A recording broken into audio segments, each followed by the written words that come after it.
Welcome back, Solutionaries. Welcome back to Waking Up Solutionary TV with Dr. Tatiana. That's who I am. I am your host, and it has been a very, very long time. Much gratitude for the many of you that have indulged in my absence being in the production studio, that have followed and continue to follow my work, that has been done a lot more um, from a personal space, from my home space, from my garden, from my yard, the work that I have done around earth anchoring and the series and the classes and the retreats that's been born out of it. It has been essential that I take what really turned out to be a magnified spiritual lesson of disintegration, of dismantling at the end of last year. As many of you know, after the loss of a child of mine, that shockingly, surprisingly didn't end there, continued to be a dismantling and a renewal of the barest of my elements, because there were many things that were shifted at that time, from a complete professional redirection, relationships that shifted for me, putting down a dog of 20 years, experiencing even a Social Security IRS hack on my identity. It was endless. It was endless. And when you are laid bare, when you experience what many would have said would be a spiritual dark attack or a dark night of the soul, an opportunity to completely release all aspects of shadow and negative archetype and ego, use whatever descriptor term you need. My ass was handed to me and handed to me again and handed to me again, until I asked myself whether or not I even wanted to be here on the planet in this timeline doing this work anymore. And I want to just let you know, guys, as my production manager is giving me an air slap, this is what coming on this show, and those that are my contemporaries, those that I follow, those that I respect, that are very vulnerable and very raw, and they're doing their own creator content. And it is never with an attitude or an air of expertise that is beyond reproach, because every single one of us that could be even slightly inspiring the masses to think differently, to think critically, to have a wake-up call, to re-examine their lives in a way that's more empowered, have experienced some form of dismantling and some form of what they may perceive to be spiritual attack. And I was warned that this could happen at a major conference in London through one of the conference founders, and he let me know, get prepared for this type of thing. And I just kind of looked at him and smiled and went, yeah, okay, well, I'm good for whatever happens. And you know what? It isn't true. It isn't true. You don't know what you can tolerate until you're forced to really take a look at yourself and examine. And on the heels of all of that happening, in the middle of April, I experienced what many would refer to as, because I'm a deep meditator and I'm a profound prophetic lucid dreamer, so I know how to characterize things to the best of my understanding. And as a researcher of this topic, I will tell you it was very clearly an NDE, also known as a near-death experience. It was a profound, profound reframing of where I was in my life, what my body was able to tolerate, where my will to live happened to be. And it allowed me to do some very serious reflection on what it is to want to continue to show up to want to stay in the body, to be able to fulfill the measure of my creation, to be quite honest and using terms that are familiar to me, and to then maybe learn something that could be of service to someone else coming up behind me, because I think that a lot of us are struggling right now. A lot of us are dealing with addiction. A lot of us are dealing with depression. A lot of us are dealing with disassociation. And so getting on this program tonight could only be possible because I have amazing people in my life. I have a fabulous production studio, friend and colleague in Amnon Nissan, and my guest tonight is truly the most, I could not have sculpted him better as being the most ideal colleague, friend, and mentor to join us tonight. Kelvin Shen, who just literally returned on the heels of an IANS conference as the opening night featured speaker. IANS, many of you know, is the International Association for Near-Death Studies. He is really a spokesperson and a mentor for Life After Life. He is the author of Overcoming Fear of Death. Help me welcome Kelvin Shin. Kelvin, Hey, so glad to have you tonight. great to be here with you, Tatiana. Great. Let's talk about the big NDE first, because, I did put out a little, again, one of my more intimate videos that has been part of my exercise in healing and my slow way shower embodiment for those that were watching how I anchored in my land, how I anchored in my purpose and my stewardship, and kind of returning to that first human charter. In some of the videos that I did. And I had some Q&A. I had some people go, well, what was your NDE like? And how long were you gone? And who did you see? And was it the classic symptoms? And you and I, in our pre-conversation, we realized that there is no exclusive and an entirely mimicked story about what every NDE could and should look like, because they can be as individual as the perceptions of the individuals having them. Yes? Yes, absolutely. That's so true. Yeah, maybe we could start. I'll just read like a short definition. It's from my book, as you mentioned, Overcoming the Fear of Death through each of the four main belief systems. It's available on Amazon and a book, Barnes and Noble and all these online booksellers and so forth. They can check it out. But I'll just read the section on near death studies, near death experiences here.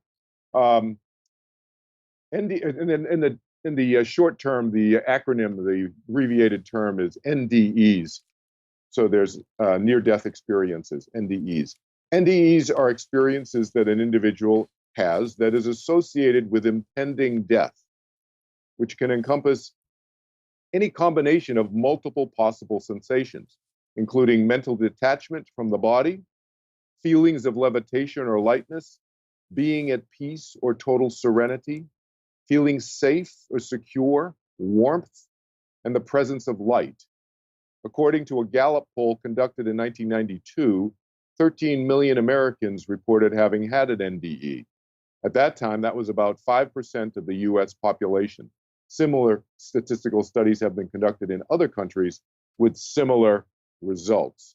So that kind of gives you a quick overview of NDEs. I had an NDE, which I'll describe to you very briefly, and then I'll tell you about another NDE that I talk about in my book here, called Henry's tonsils, which is really contains all the classic traits of an NDE. And when I say classic, there are certain traits, like I just read, and I'll give you those in the context of an actual experience that Henry had in a second.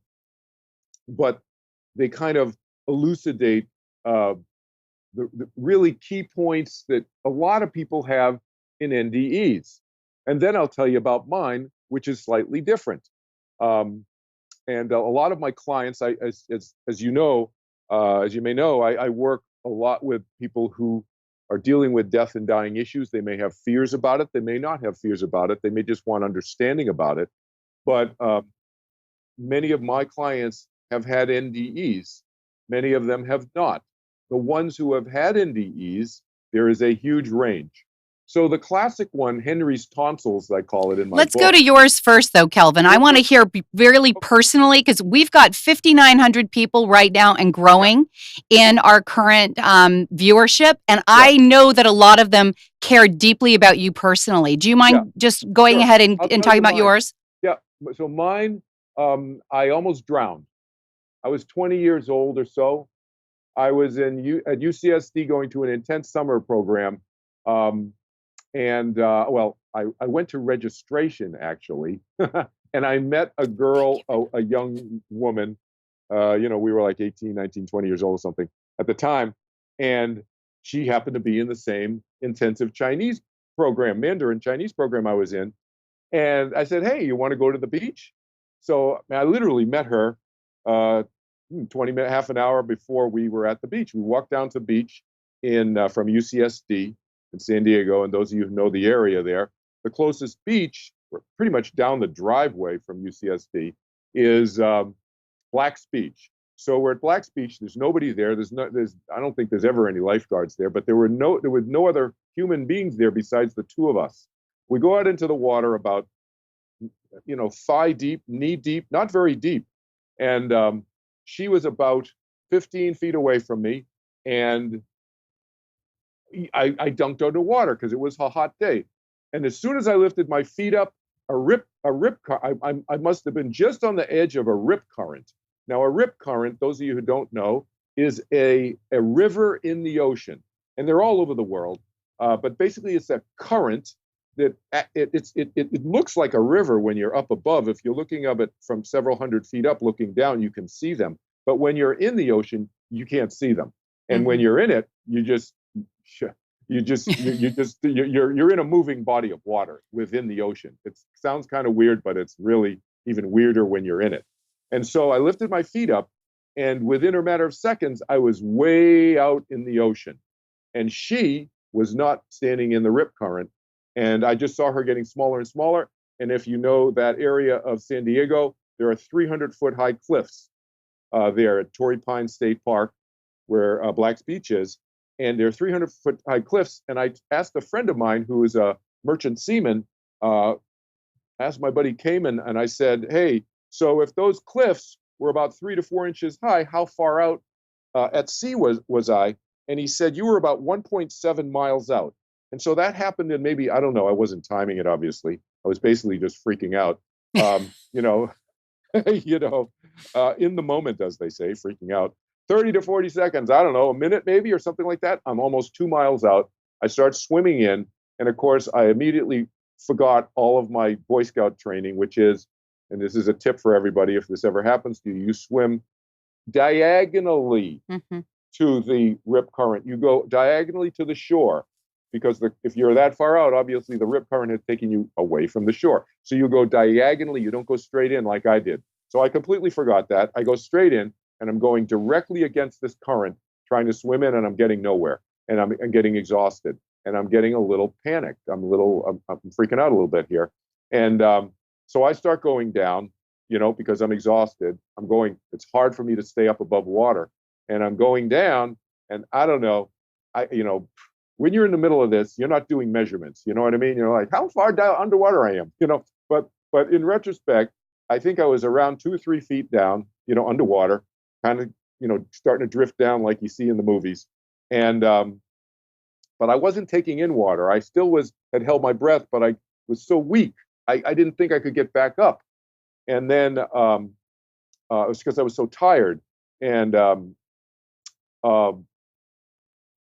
left my body. So I had I left my body, which is one of the traits of an NDE, is that you sometimes will leave your body. In this case, I left my body, and I'm looking at myself, and I thought, no, I can do this. I can do this. And I went back into my body, and I willed myself to the surface, and I flipped over on my back, and I went on my side, did side stroke, and I decided not to rush myself in like I was doing for probably 20 minutes or 25 minutes. I was rushing to get back in and exhausting myself. So I decided I will take however long it took. And it took me, she said, my friend was watching me from the shore, trying to keep an eye on me.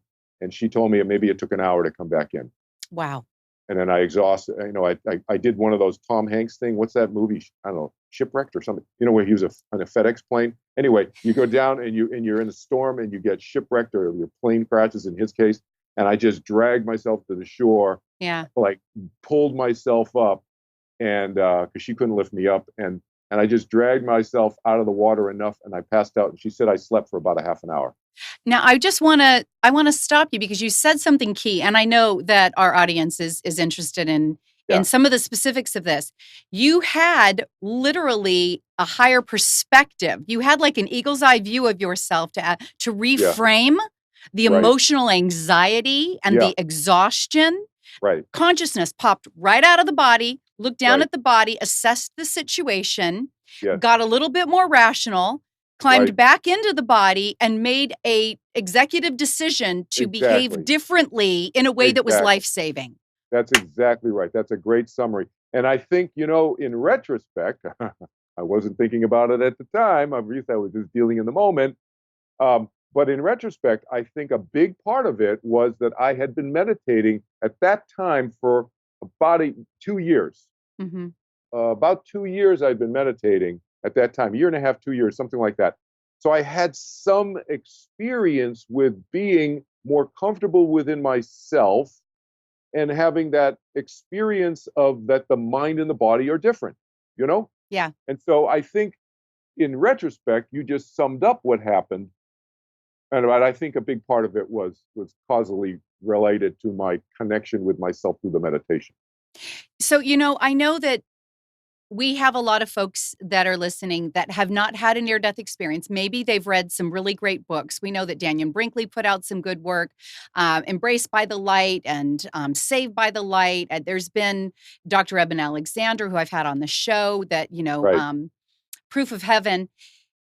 You can be a really magnanimous researcher of this, but the experience will shift you. It will alter your frame of self, and it should be an informative thing.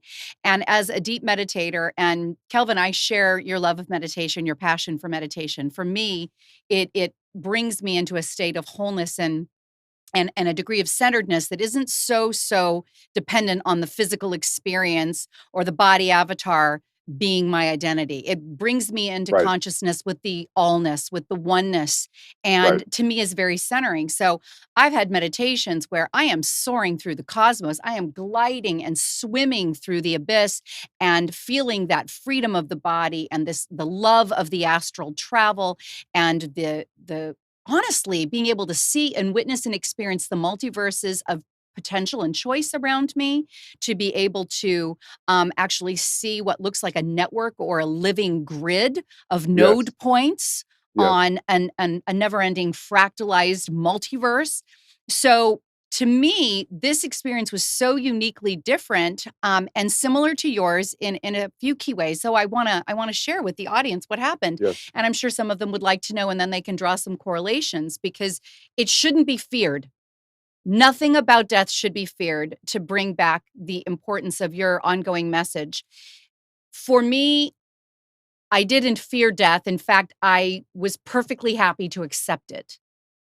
The reasons for my near-death experience was the fact that I lost my will to live. Now, many of us know of others that have had tragic health implications. They have had accidents that should have killed them. They have fallen off ladders. They have been crushed in car accidents. They've fallen out of planes. They've had cancer and multiple organs removed. And we look at miraculous healings and go, why did that happen? And I would argue that the strongest component in those miraculous recoveries is a strong will to live.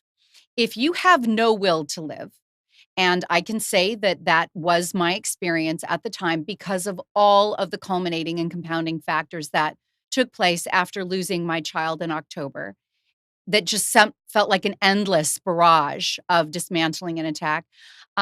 Then it could be the common cold that'll take you. It could be a fit of depression that just makes you get enough voices in your head that you go to sleep and you don't wake up. It could be, and it was in my case, I work on certain genetic inherent weaknesses in my body in an epigenetic way, always working on, as an energy medical intuitive, gridding my body and going, okay, where am I wonky? Where is my energy off? And for me, there are areas that have to do with my digestion that can become cancerous. We have places in our body, folks. We're all going in and out of having rogue cells. And sometimes they become cancerous. Sometimes they turn into something, cystic or, something tumorous. And we don't even know we have them because our body will eventually overcome through the immune system. So I That's right. watch mine. Well, my lack of will to live had a huge impact on what was growing and brewing. And one night, in the middle of April, it was April 14th, I was alone in my home. I had a dog downstairs that was inside. I decided to go to bed because I felt terrible. I felt sick. I felt fatigued. There was no part of my body that didn't hurt. And it wasn't something that I ate. It wasn't something that I drank. It was my overall mood. The malaise of my mood was palpable. And I went to bed recognizing that it was a pretty serious sense of physical disassociation that I was starting to have. And not being able to sleep, tossing and turning, I realized this feels like what it could feel like to actually die of a body that isn't functioning properly. And wouldn't this be terrible? My mind started to think of who would find me and how long would it take? And, some of those really more macabre thoughts about the fact the dog's in the house and, what could happen. And all I could think of is how terrible it would be for this to happen because of those that were going to have to come and clean up the mess. And that's kind of me, I'm thinking about it, other people rather than, well, how do I feel about the situation? And I'm working on that, by the way. But at about 4 a.m, and I actually marked the time and I have it recorded because this experience was so distinctly profound. Nothing like a meditation, nothing like the freedom of being able to move voluntarily through a lucid dream or a meditation into the multiverse. This was distinctly different.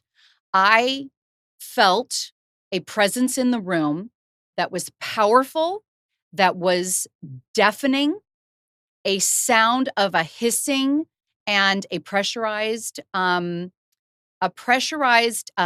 acoustic that sounded like a seal, a very, very, very tight pressurized seal being pulled apart. And from my chest, a force outside of me that was not immediately visible, but very much felt, pulled me out of my body as it's laying down completely flat against the pillow. I'm laying flat on my back.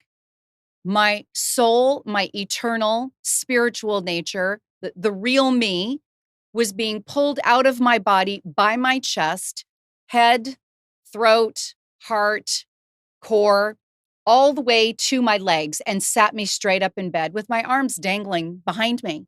And I remember saying to myself twice, as if I was having a conversation with an eternal aspect of myself, I'm going. I'm really going, and I want to just stop on that for a second. There's something profoundly familiar about this experience. My friends, if you're paying attention, we are not foreigners to the death transition experience. It is not going to be a new experience. There can be familiarity to it. It was like, oh, that's right. This is what happens. Oh, this is what it can feel like. Oh, that's right. Now the next steps or the next phases are going to start to show up for me. I wonder what's going to happen next. And I heard inside in my internal consciousness, what are you expecting to see? Now, I want to be honest. I didn't feel well. I was concerned about who would find me. So there was elements of discord in my body and in my mind. There was fear or trepidation for who would find me. There was the concern of, am I prepared for this right now? Did I take care of things that I would have if I had planned it differently? Who plans it? And because of that, I sensed elements in the room that were both benevolent and malevolent. It was as if there was hosts that were watching. There were intelligent entities in the room that were watching. And, Kelvin and I are going to go into this a little bit. There are those that have beautiful, blissful, and highly celestial experiences. And there are those that have different experiences that have, invoked a level of inquiry and concern about how much our state of mind frames the experience. The consciousness that you're in is the consciousness that I would say is the vibrational bandwidth that you go into as you are coming out of your physical vehicle. That was what was true for me. And what I was comforted with was this familiar wave of, I need to decide what happens next. And this loving, very profound voice said, what are you expecting to see? And I knew that voice. It's the same voice that follows me through all of my internal journeys and through all my meditation and all of my spiritual inquiry. And what was beautiful is that just like many who I have read of their NDEs for decades now, I wanted to see what brought me the greatest sense of comfort from my childhood upbringing. I was raised in a Christian faith. I was raised LDS. I was raised expecting to see Christ in the host of heaven, family members that would return to me. And it was as if I got to choose from, a palette of potential choices. What do you want to see next? What are you expecting to see? And I wanted to see Jesus Christ. I wanted to see the hosts of heaven. I wanted to see my family coming to greet me. And the ceiling, like many get up at the top of the ceiling looking down, I'm up looking at the ceiling opening up, and I got to see exactly how I would have wanted to perceive it. And it didn't make it not real. It just made it elective. In my mind, it made it elective that the Yeah. perceptions that we have are the perceptions that we will be greeted with in that transition, because that's what we're in the process of co-creating, and that's what we are welcoming in. And there was a long pause of just breathing, accepting. I wasn't breathing, but I was interpreting and soulfully drinking that in. Wow, look at what is here for me. Look at what is possible. Look at what is real. And while taking that in, I had that voice come back to me and it said, now, do you see how sick you are? Do you see what your will or your lack thereof is creating in your body? Your body isn't healing itself the way it should. Your cells aren't regenerating the way it should. You're not able to stave off infection or um, cancer cells, whatever it happened to be that was going on in my body, and it was all of the above. Is this really how you want this to end? And so, Kelvin, it was the same kind of reframing that you had coming back into your body, saying, no, I can do this differently. I can come back into my body and I can center myself and I can swim differently. I can use and redirect my energy differently. And I felt like I was given the opportunity to make that decision, which was, we're going to lay you back into your body. Now, remember, I didn't pull myself out. I was being pulled out. That was really a distinct difference in that I felt like there was something that had a different level of control or involvement in that transition. But I was laid back into my body and I could feel that I was breathing again, and I could feel the weight and even the sickness of my body because it wasn't an instant recovery. And there was time to then assess, what will it take to change the course of what I just experienced being the final chapter of my life? What is it that I need to reframe, and how do I need to recenter myself, similar to what you just said?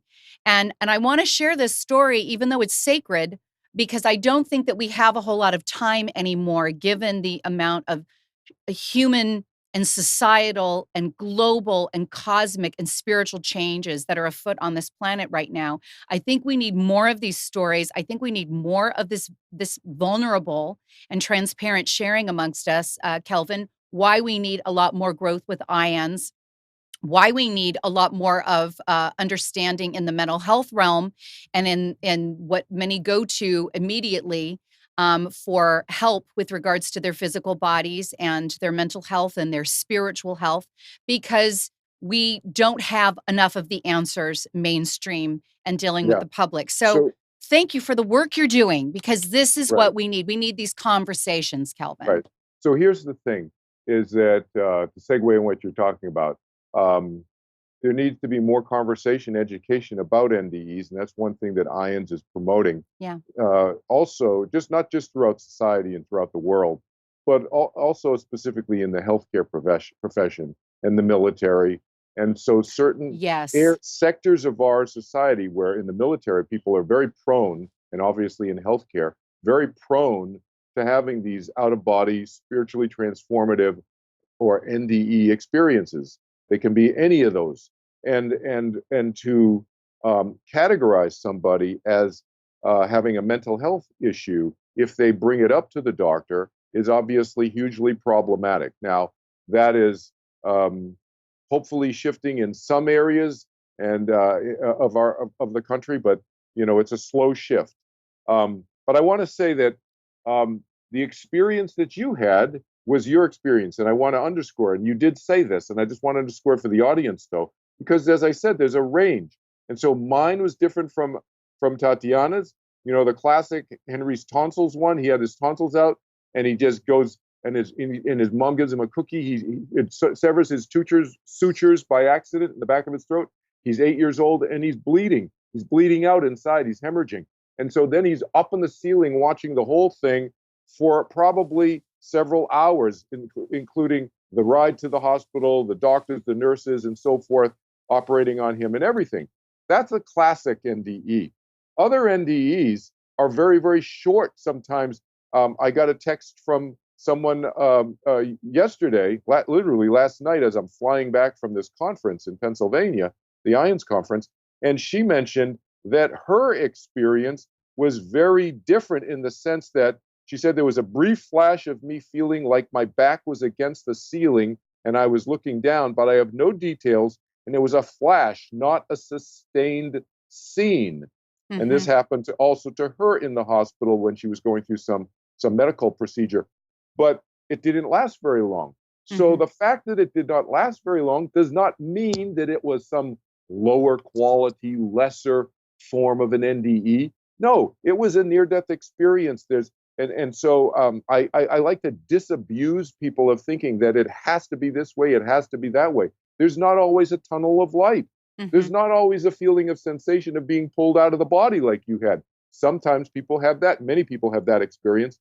Other people don't. They just find themselves like I was just out, and my friend Henry was just out, and my friend Jay he was way out. He wasn't even on the ceiling. He had completely left the hospital, and in a millisecond, he was in outer space. Mm-hmm. and feeling very peaceful and so forth. Now, the other thing I want to mention is that not everybody feels really peaceful. And there's I would characterize what you just described. I would use the very direct, clear word that you experienced some conflict. It was conflicting feelings you were having during this experience that you just described so well to us. And I've had many clients who've had that kind of conflict, even trauma. Sometimes they're going through fear and sometimes physical trauma at the same time they're going through this mental NDE experience. Mm-hmm. and it kind of goes back and forth and back and forth. It's not always this peaceful, loving, in the light and so forth. That is the way people often describe it, and it does happen many, many times to people that way. But I'm saying these other things to people so that if any of the listeners have ever heard a variation of this, that's not just like what I call the classic traits, they should not feel, lesser than or whatever. And they should still reach out to somebody like me or, whoever to help them process it. Because these kinds of experiences can also leave us with baggage. This is also something that's not talked about. Very often, the classic is, I had this NDE, I left my body, there was all this love, there was this light. I saw my loved ones, and they greeted me, and then people were talking to me, sometimes people think that they don't have a choice. I think they always have a choice, but they're not really tapped into their inner desires very well, mm-hmm. because most people are so external, especially if you're not meditating. But it's not just a meditation thing. And some people who don't meditate are very tapped in too. But people are very connected to the material world. And so they're not really connected to their inner desires and the subtleties of the desires. But to me, that's choice. And so if they even talk to somebody on the other side and they say, you're not really done with your work down there, Yeah, really, you should go back to that. And then it's not them telling you or making you, they're influencing you, just like somebody who on this side who has a body maybe say, you know what, you should go check out this job, or you should be dating that handsome young man over there, or that beautiful young woman, or that, you know what I mean? Mom, grandmothers, aunts, uncles, whatever, saying that kind of stuff. And they're influencing, but you are making the choice. Right. You know, you Right. even on a subtle desire level. And then Kelvin, so pause real quick. I'm just going yeah, to open up the phone lines because I know okay, that this go is ahead. a hot topic and we may get some good Q&A. For Sure. those of you that are in the chat, those of you that are interested in asking a question of myself or Kelvin, and he is an expert in his field, this is a good time to jump in. 919-518-9773. 919-518-9773. And to get into the chat, go ahead and pose a question. Amnon will let us know if there is one that is pertinent to the discussion. So, Kelvin, to just really pare it back in layman speak, Yeah.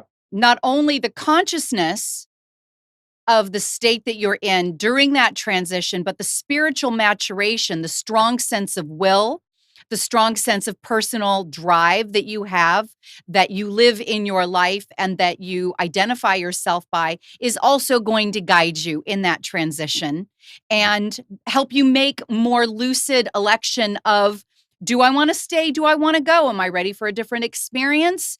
Do I want to be coerced back into a body that may be broken, or might be a lot of hard work, or in relationships that aren't working for me? We have a lot of spiritual sovereignty and power. Is that what you would say? Absolutely. We have spiritual sovereignty to make all our own decisions. And yes, we can access, and we are influenced by others sometimes. And that's the way it is. It's okay. We make up our own mind. Here's a kind of a funny, interesting story. Um, this person had an NDE and was greeted on the other side by his guru and some being of light, is the way he described it. A guru and his being of light. And the being of light and the guru were not in agreement about what this person should do. One was saying, no, no, you got work to do. You should go back. And the other one saying, no, no, no, no, you should stay here. Da, da, da, da, da. So Sounds like obviously, Earth. yeah, exactly. So what I say, there's not that much, there's less difference. There's obviously physical difference, but there's less mental difference. Anyway, so obviously he chose to come back. Hmm. But there's not agreement necessarily on the other side either. It's Right. not like, whatever, like you say.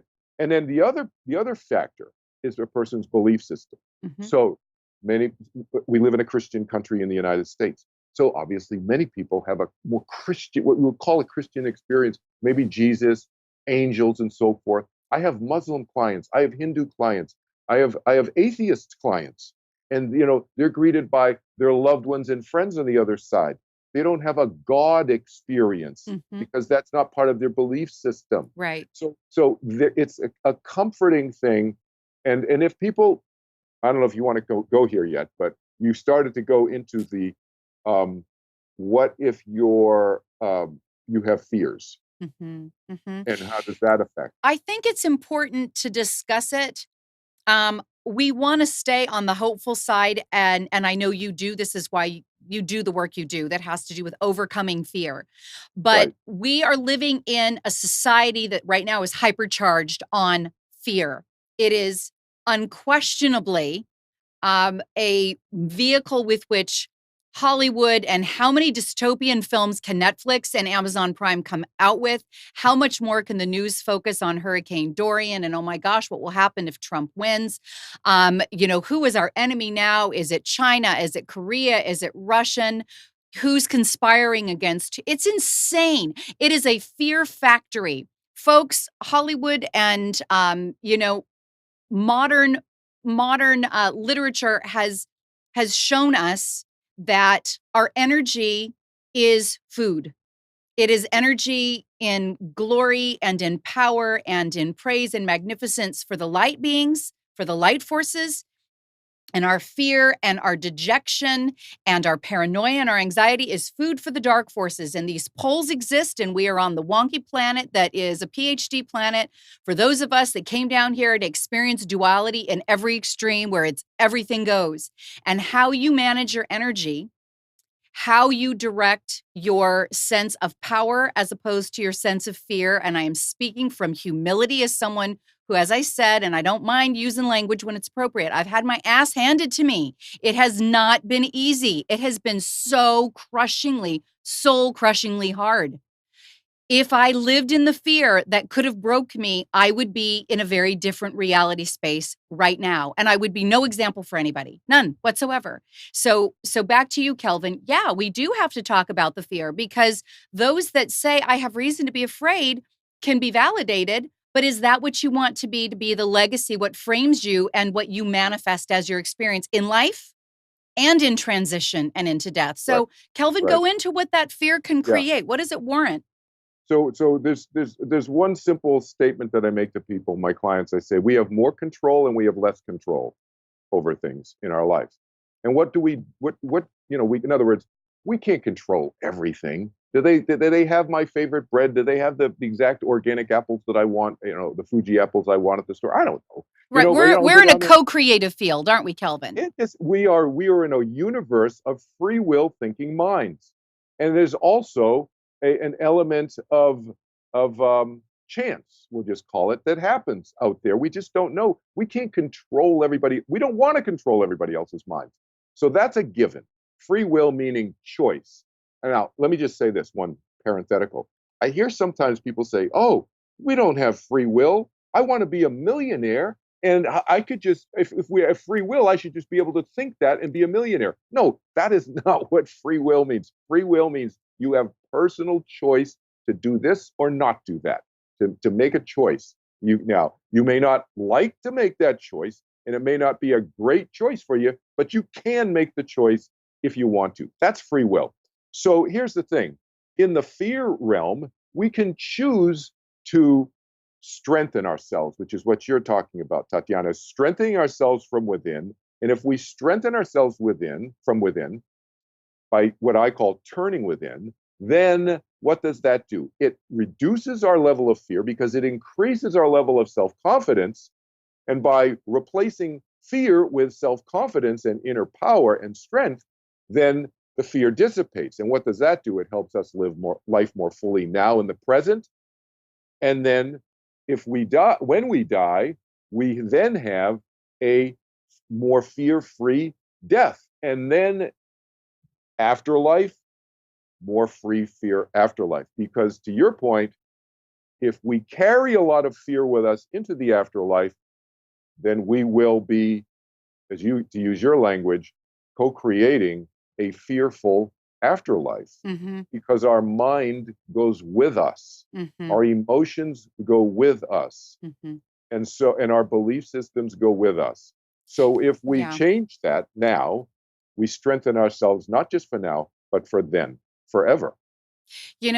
Thank you. I want to bring a little science spin to this, because people will go, "What do you mean I carry my mind with me?" Well, no, your mind, not your gray matter. You're going to carry your consciousness. Dr. Eben Alexander, in his book, talks about the fact that, and let's be honest, I mean, he could not have been more hand selected to have broached this topic with a level of extreme expertise and experiential wisdom, in that when he was dead to his brain, when he was brain dead with, he had a full infection of his spinal column and into his brain stem.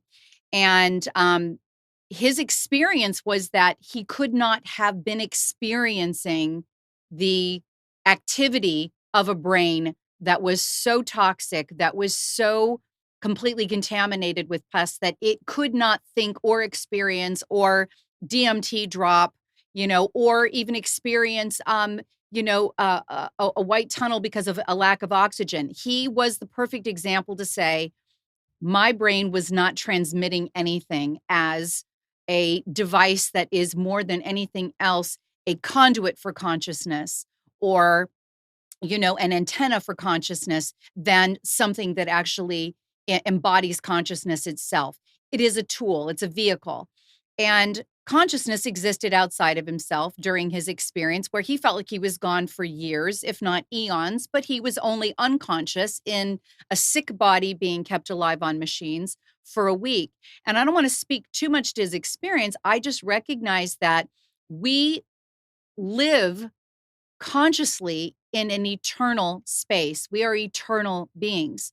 And the frequency band that we function from, that we are gridded to, the node that we happen to be, that makes up who we are as a soul in a physical body, from the consciousness bands that were the DNA that spiraled from both the mom and the dad and came together and made up our genetics, that we then can interpret and our souls can embody into and say, all right, I want to have these lessons. I want to experience some of these genetic challenges, some of these tendencies and traits. And then we rise above them in some cases. We use epigenetic models to overcome them. We go through neural plasticity to change the way we think and the conditions of our lives and our consciousness. We become millionaires or we don't. But ultimately, our consciousness dictates the frequency band that we magnify from, that we live in. And that was the experience I was having. Being lifted out of my body is the universe is waiting to see which frequency band I'm going to lean into. Am I going to feel the malevolence that's in the room as much as I am feeling the lightness and the welcoming of some benevolent spirits? Am I going to let the fear of that run my next move and what I feel is my welcoming into the afterlife? Is it going to be around fear, or am I going to script this from a place of sovereignty and power inside myself? And I say all of this with humility. And Kelvin, I think that that's really what it comes down to is if we're so arrogant that we think that we know what's going to happen next, and then we come into that transition and we're waiting for something to come in and rescue us, we don't even realize how much we have framed or we have set ourselves up for the experience that happens next, because we are not coming through as spiritually mature beings that are engaged in the experience as much as waiting for it to happen to us or have it willed upon us. Does that make sense? Is that it's the difference between being proactive and reactive. So sure? you can choose to be proactive, and that means taking care of yourself, strengthening yourself as much as you can from within in this energetic consciousness mental way, whatever we want to call that, because you talk about science. The first law of thermodynamics is energy cannot be created or destroyed. This conservation of energy. The mind is energy. It cannot be created nor destroyed. It's eternal, therefore. And so that mind will continue regardless of the physical body, take on a new physical body, perhaps coming into another lifetime later. But the mind continues. That's the thing. It's the first law of thermodynamics. It's very simple. It doesn't need a lot of, there's not a lot of, it doesn't require a lot of debate in my mind. I think that's pretty straightforward. So when we are looking at those that are feeling hopeless, when we are dealing with many that don't know how to navigate some of these life changes and some of these potential societal changes that are bringing them fear. We've Yeah. got Space Force and we've got an election coming up, and we are being told that Elon Musk and the Chinese and Korea has put all of these rockets up into space and that we're about to go to Mars. And, Israel has landed on the dark side of the moon and dropped a beer sheet there. And what does it mean with all these asteroids? And are we going to end up, in a war? Are we going to all take the chip in our hand and get neural lace? Yeah, those are all physical concerns. They're concerns about the physical, and we are mental beings. So yes, my view on that is I want the planet to be around. I want I want a healthy, ecological, happy, healthy planet to live on. That said, am I afraid about my well-being as a mental, as a mind, as a consciousness, as a spirit, soul? Those are all synonymous as far as I'm concerned. I use the word mind, but big mind. So am I concerned about my survival as a mind? No. My memories, as you know, go back 6,000 years. Yeah. And so it's a long time. It's not eternal, but it's very long. And it's the point is that it seems to be that, to me, based on my personal experience, that our minds are eternal. And that's a separate And discussion when in you terms say of mind, what. you're saying consciousness. I just want Well, to I'm keep a. talking about conscious.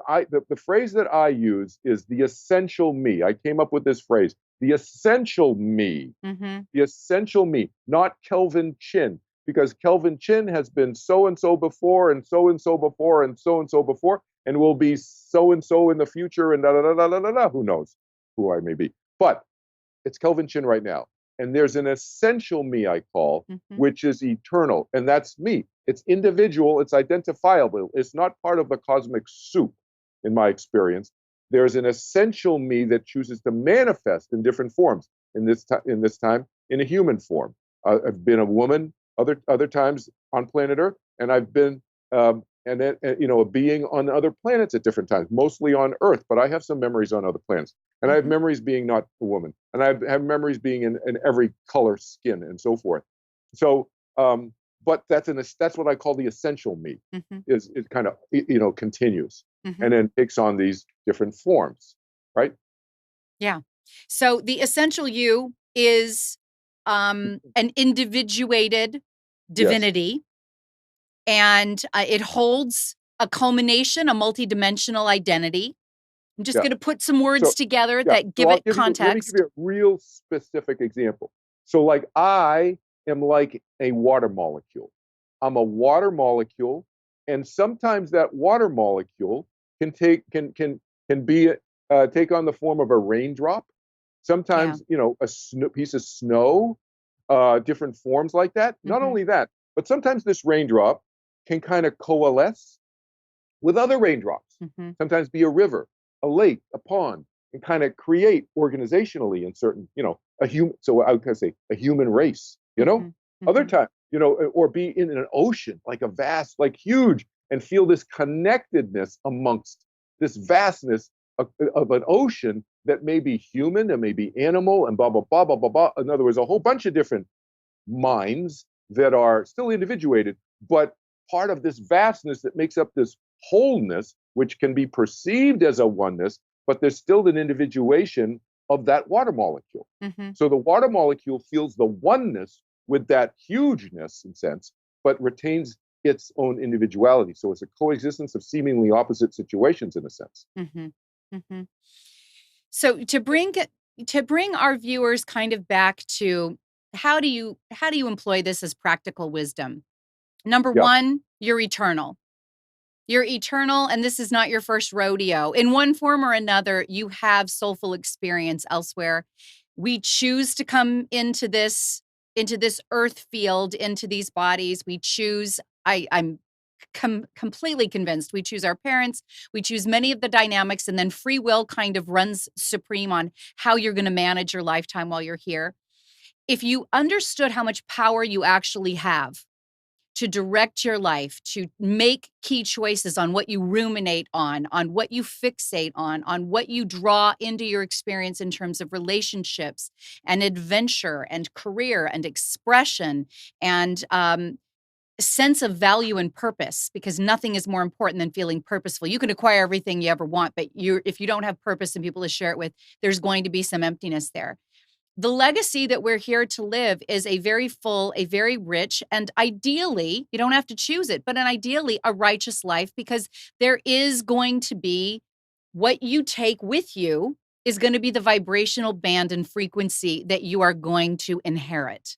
And I can't tell you everything that happens on the other side of the veil, because I'm far from that arrogant. I've read and I've studied a lot of things, and I do believe that you can correct course on the other side of the veil. But what I do know, in being taken up to the edge of the veil and pulled at least 3/4 of the way through, is I had a lot of influence over what was going to happen next. And even I had a lot of influence over why I was brought to that point. And it had to do with losing my sense of strength and health and vitality. And we have a lot of people, Kelvin, that are in fear because of uncertainties about the world outside of them. What would you say is their biggest takeaway as we're rounding up on the hour, to Yeah. call back their personal power, to call back their sovereignty? For God has not given us the spirit of fear, but of power and of love and of a sound mind.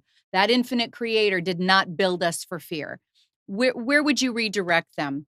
Well, I think two things. I would say one thing experientially, and then I'll talk about this, or the IONS organization as a resource that people can check out. Great, great. So from personal experientially, I would suggest that people find a way that resonates with them of what I refer to as turning within, because turning within is a way to strengthen ourselves. And the phrase that I always use is from the inside out. Because if we try to go the outside in, which is what most people do. Right. I go to a workshop, or go read a book, or watch a YouTube video. It's great. It has a temporary effect. You may feel good. The fear may go away for a little bit, temporary. And I have tons of clients like that. They've tried that. And then they find a way, and they work with me or work with somebody like me who can help you turn within so that you connect with yourself inside. Because everything that Tatiana is talking about is within us. That's what you're saying. It exists within us. We exist within ourselves in a much broader, more powerful way. That's the thing. We connect with ourselves. And then organizationally, I would say, check out what Tatiana mentioned earlier, that I was the opening night featured speaker for at their international conference, the International Association for Near-Death Studies. And the acronym is IANDS. Go to iands.org. Many of you probably have heard of Raymond Moody, who wrote the seminal book, Life After Life. He coined the phrase near-death experiences, NDEs, back in the 1970s, or late 60s, early 70s, I think. But Raymond Moody and Dr. Bruce Grayson from University of Virginia Medical School, John Outletter, and another number of others, a handful of people created that organization, actually. They co-founded it in 1977, 1978. So he was directly connected to this international organization. It's the largest organization that's now that deals with near-death studies and afterlife and so forth. It's now led by Dr. Diane Corcoran, who also happens to be retired Army colonel, she's a Vietnam vet, etc. Great forward-thinking woman. So I suggest you check them out at ions.org. Start your own local group. If you are an experiencer of having had some experiences like this, contact them, and you can start your own local group in your living room, wherever, and help people in that way. The next conference, by the way, is going to be September 3rd to 6th in Salt Lake City, Utah, their next international conference for IONS. Okay, so we're talking next year? Or are we talking tomorrow? Yeah, 2020. Okay. 2020. I was going to say, no, not tomorrow. That came up really quick. No. So that's exciting. And I want you to know, after I found out that you were going to be speaking at IONS, I looked up just to see for our local peeps, because this is where the production studio is in Raleigh, North Carolina. Right. We do have something out of, I believe it's the Ryan Center near Duke campus in Durham. I have been in contact with them. I'm going to be doing more interviews of those that have had these near-death experiences, because I think that this builds all of us up to give us a much stronger footprint. And the president, Diane Corcoran, is in Durham. I meant to tell you. Oh, she is? Okay, yes. So maybe she'll be our next interview on your show. Absolutely. I would love that, Kelvin. I want to steal her thunder, but her first exposure to NDEs was in Vietnam on the battlefield. Oh, it sounds like it's going to be a profound story worth sharing. Oh, yeah. So, Kelvin, tell folks where to find your book. KelvinChin.org. Go to my website. It's my name.org, nonprofit. And you can check my book out there. You can read part of it. There's an ebook, paperback, obviously. I narrate the audiobook on Audible. I do the narration. And you can read or listen to free samples on my website. So just go to kelvinchin.org. It connects to all my other websites, my meditation website, my grief recovery work. I help people with grieving and fear of death issues and so forth. So that's probably the easiest place to remember, kelvinchin.org.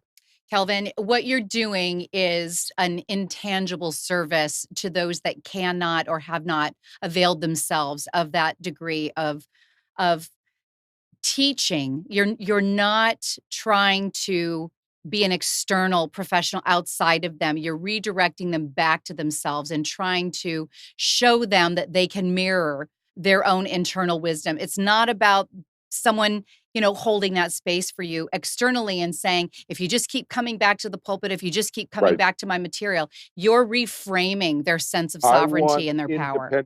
I want to create independence in people. Yeah. I want to empower people. I'm not creating followers. Yeah. So it's empowering people. And, I start out with a free phone session with people about anything. Yeah. Sometimes that takes care of their issues. So 30 countries so far.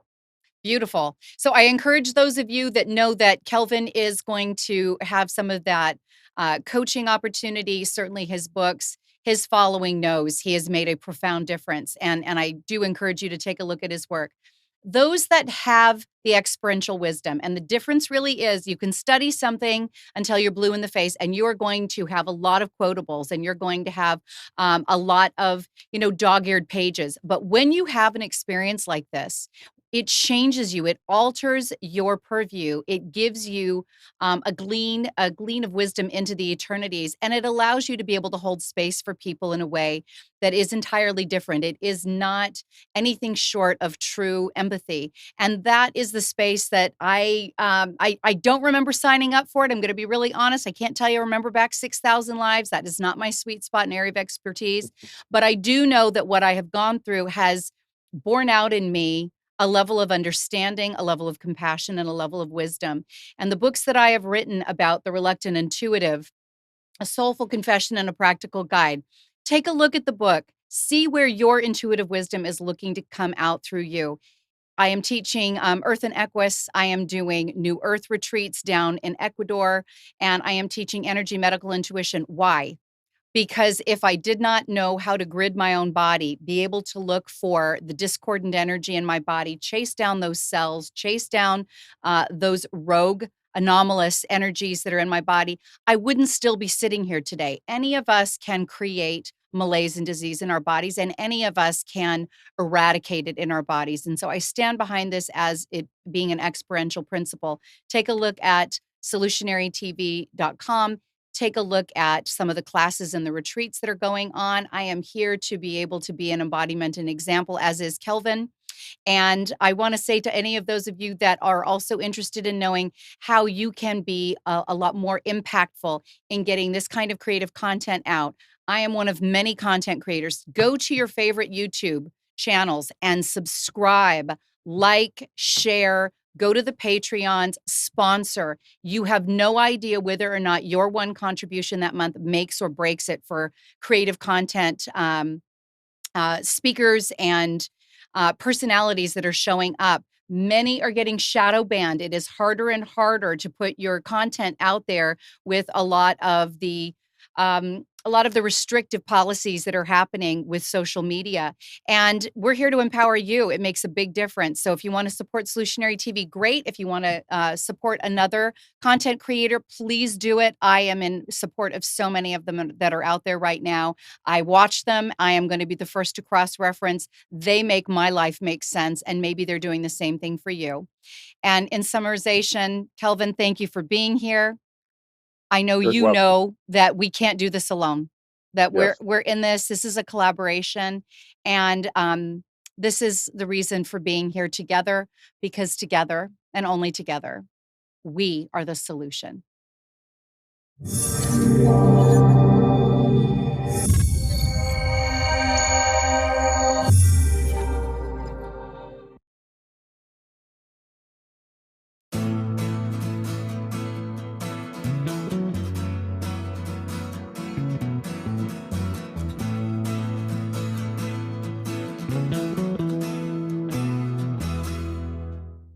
You are tuned to the Nissan Communications Network. If you tuned in too late, you can always watch each program in its entirety or download an MP3 audio file of it in the archives section at nissancommunications.com. Don't forget to subscribe to our YouTube channel, follow us on Twitter, and like us on Facebook.